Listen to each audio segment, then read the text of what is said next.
ერთი მნიშვნელოვანი ცვლილება დავაანონსოთ უпроსტად დღეს ვიხილავთ მთავრობაზე, მოგეხსენებათ, რომ ბოლო პერიოდში იყო საკმაოდ ცხარე განხილვები და სპეკულაციები სხვათა შორის, რომ რამე ემუქრება საქართველოში თვითმმართველობას.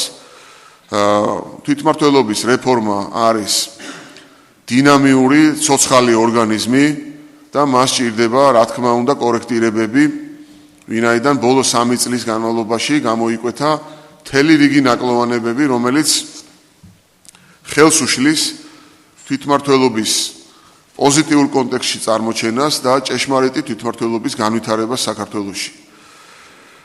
ეს გახლავთ 14 მუნიციპალიტეტში დაფიქსირებული პრობლემა და ჩვენ დღევანდელი ცვლილებით 14 მუნიციპალიტეტის რაოდენობას ვამცირებთ 7-მდე, რაც არამც და არამც არ ნიშნავს უპირველეს ყოვლისა ბიუჯეტის შემცირებას ამ მუნიციპალიტეტებში და ეს მუნიციპალური ბიუჯეტები გაერთიანდება, როდესაც ჩვენ ქალაქის და რაიონის მუნიციპალიტეტებს გავაერთიანებთ, ამ შემთხვევაში ავტომატურად დაჯამდება ის ბიუჯეტი, რომელიც არსებობდა ამ რაიონში თუ ქალაქში და არავითარ შემთხვევაში არ მოაკლდება არც ერთი თეთრი ამ ბიუჯეტს.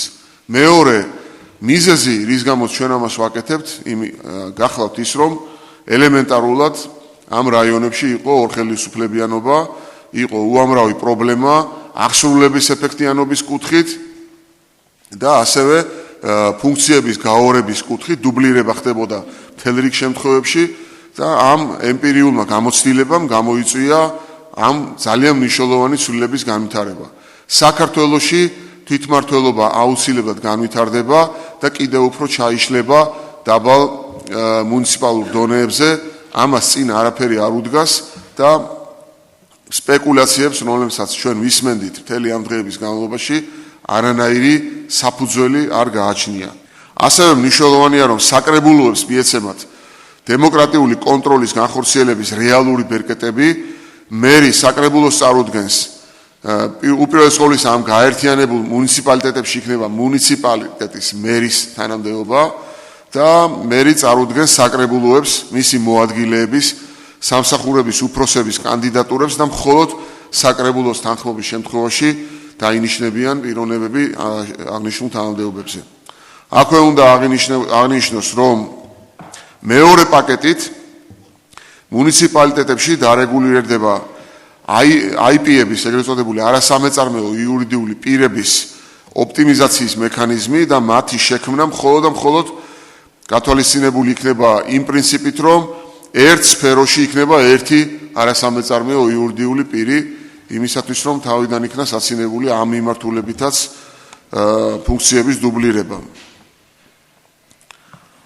ასევე ძალიან მნიშვნელოვანი ცვლილებაა, რომ ყველა დასახლებაში გათვალისწინებულია ტერიტორიული ორგანოების შექმნა, რომლებიც კონკრეტული დასახლების საჭიროებებს და მოთხოვნებს პირდაპირ მიიტანენ მუნიციპალიტეტის მერამდე.